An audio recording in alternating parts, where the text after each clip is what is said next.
भगत सिंह की वीरता, एक योद्धा जिसने अंग्रेजों को हिला दिया।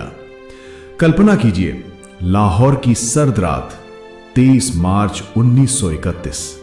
जेल की दीवारें कांप रही हैं, बाहर हजारों की भीड़ इनकलाब जिंदाबाद के नारों से गूंज रही है। अंदर एक युवक को फांसी पर चढ़ाया जा रहा है। वो 23 साल का है, लेकिन उसकी आंखों में 100 जन्मों की विद्रोही चमक है। ब्रिटिश अधिकारी घबरा रहे हैं।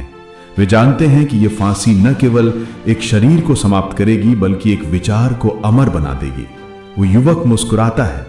सरफरोशी की तमन्ना अब हमारे दिल में है, देखना है जोर कितना बाजुए कातिल में है। ये शब्द उसके होठों पर है। नाम उसका भगत सिंह। एक ऐसा योद्धा जिसने अंग्रेजों की नींव हिला दी, न केवल बमों से बल्कि अपनी अदम्य इच्छा शक्ति से। ये कहानी है वीरता की, बलिदान की और उन अनकहे तथ्यों की जो आपको चौंका देंगे। क्या आप जानते हैं कि भगत सिंह ने कभी शादी करने से इनकार कर दिया, क्योंकि उन्होंने कहा अंग्रेजी राज में शादी का मतलब मौत की दुल्हन से बंधना है, या कि वे जेल में 116 दिनों तक भूखे रहे थे, फिर भी किताबें पढ़ते, गीत गाते और अदालत जाते थे। आइए इस यात्रा पर चलें, एक ऐसी यात्रा जो आपको शुरू से अंत तक बांधे रखेगी, जैसे भगत सिंह ने ब्रिटिश साम्राज्य को बांध लिया था। बचपन का विद्रोही बीज, एक सपने देखने वाला बच्चा।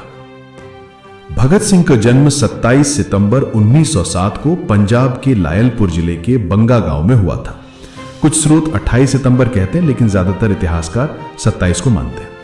उनका परिवार जाट सिख था, लेकिन क्रांतिकारी खून उनकी रगों में पहले से बह रहा था। पिता किशन सिंह और चाचा अजीत सिंह स्वतंत्रता संग्राम के योद्धा थे। इतना ही नहीं, भगत सिंह के जन्म के समय उनके पिता और चाचा जेल में थे, अंग्रेजों के खिलाफ आंदोलन के कारण। कल्पना कीजिए एक नवजात शिशु का स्वागत जेल की खबरों से। यह अनोखा तथ्य ही उनके जीवन का प्रतीक था, जन्म से ही संघर्ष। बचपन में भगत सिंह कोई साधारण बच्चा नहीं थे। 8 साल की उम्र में जब अन्य बच्चे खिलौनों की बात करते, वे बंदूकों की।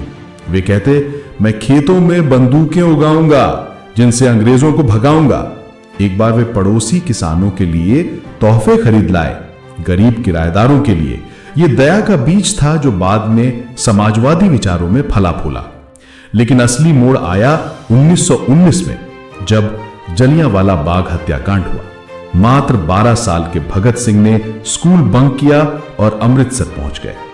वहां खून से सनी मिट्टी इकट्ठी की, एक बोतल में भर ली, और फिर क्या, हर रोज उसकी पूजा की जैसे कोई मंदिर। यह अनोखा तथ्य आज भी रोंगटे खड़े कर देता है।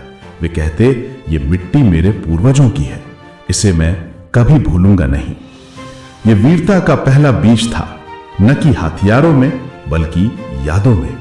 स्कूल के दिनों में भगत सिंह ड्रामा क्लब के स्टार थे। लाहौर के नेशनल कॉलेज में उन्होंने रण प्रताप और भारत दुर्दशा जैसे नाटकों में मुख्य भूमिकाएं निभाईं।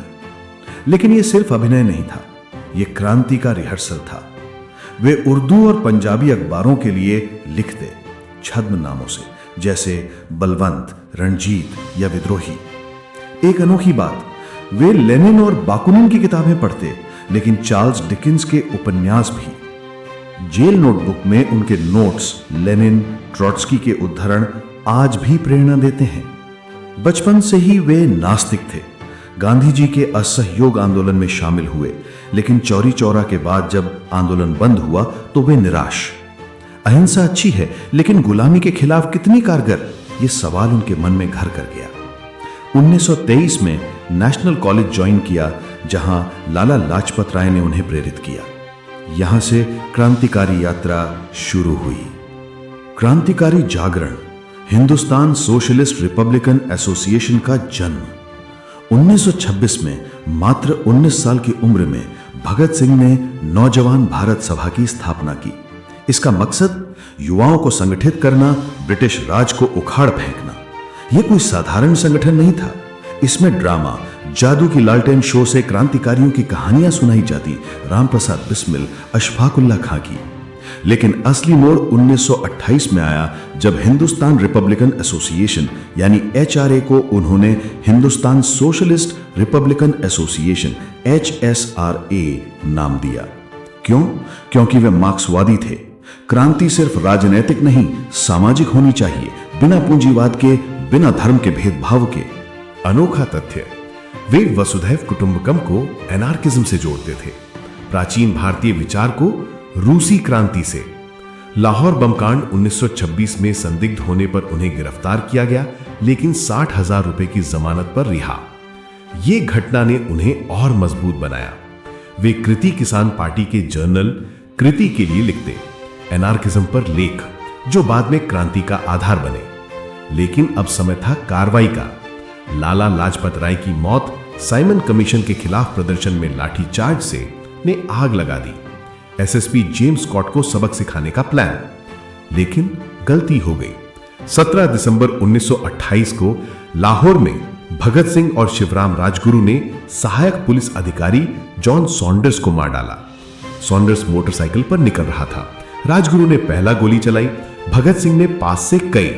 चंदन सिंह कांस्टेबल ने पीछा किया, लेकिन चंद्रशेखर आजाद ने उसे मार गिराया। भागते हुए वे डीएवी कॉलेज से साइकिल पर भागे। यहां अनोखा तथ्य, भागने के लिए भगत सिंह ने सिख होने के बावजूद बाल कटवाए, दाढ़ी साफ की, वेस्टर्न कपड़े पहने, दुर्गावती देवी यानी दुर्गा भाभी के साथ पति पत्नी बनकर बच्चे को गोद में लेकर ट्रेन पकड़ी।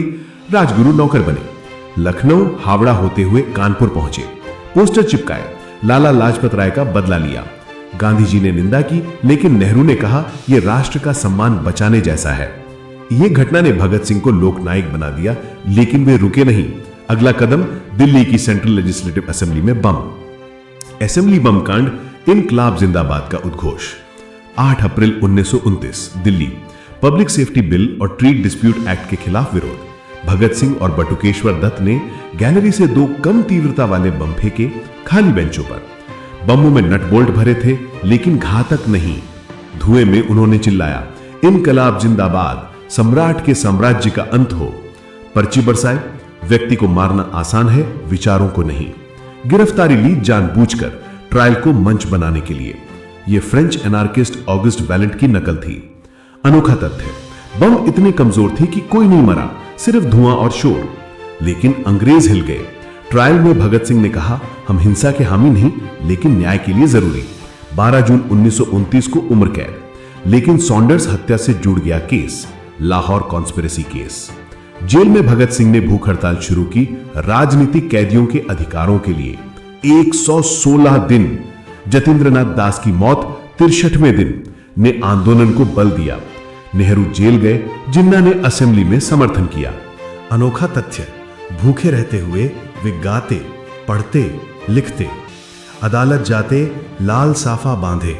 एक बार मां आई तो जोर जोर से हंसे, जेलर दंग। मौत के करीब हंसना ही असली वीरता है, उन्होंने कहा। ट्रायल अन्यायपूर्ण था। स्पेशल ट्रिब्यूनल, बिना अपील के। 7 अक्टूबर 1930 को फांसी की सजा। भगत सिंह, सुखदेव, राजगुरु को। अपील खारिज। गांधी जी ने दया याचिका दी, लेकिन असफल। भगत सिंह ने पत्र लिखा, फांसी न दो, तोप के मुंह में डालकर उड़ा दो। बचाव की योजना बनी, लेकिन भगवती चरण वोहरा की मौत से विफल। फांसी का क्षण, मुस्कान के साथ अमरता। 23 मार्च 1931 शाम 7:30 बजे, निर्धारित समय से 11 घंटे पहले, भीड़ से डरकर लाहौर सेंट्रल जेल। भगत सिंह, सुखदेव, राजगुरु ने लाल साफा बांधा, इनकलाब जिंदाबाद चिल्लाए। लेनिन की किताब अधूरी छोड़ी, लाशें काटी, बोरे में भरी, गंगा सिंह वाला में जलाई, राख सतलुज में बहाई, लेकिन अमर हो गए। अनोखा तथ्य, फांसी पर जाते हुए मुस्कुराए। जीलर ने कहा, तुम्हें डर नहीं लगता? जवाब, डर तो साम्राज्यवाद को लग रहा है। प्रतिक्रिया, हड़तालें, दंगे।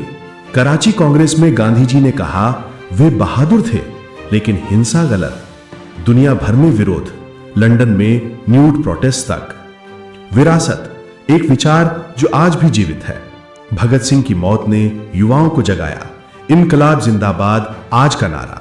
वे नास्तिक थे, मैं नास्तिक क्यों हूं निबंध में लिखा कि ईश्वर कमजोरी से पैदा हुआ, साहस से। अनोखा तथ्य, जेल में रणधीर सिंह ने तौबा करने को कहा, लेकिन उन्होंने इनकार। उनकी जेल डायरी, विचारों का खजाना, स्मारक, हुसैनी वाला शहीद स्मारक और खटकर कलान म्यूजियम, फिल्में, गाने, रंग दे बसंती, पाकिस्तान में भी शादमान चौक का नाम भगत सिंह चौक। आज 2025 में जब दुनिया बदल रही है, भगत सिंह सिखाते हैं वीरता विचारों में है। वे कहते, मेरी मौत से विचार न मरेंगे, और सच, वे अमर हैं। ये थी उनकी कहानी वीरता की, जो अंग्रेजों को हिला गई और हमें प्रेरित करती रहेगी।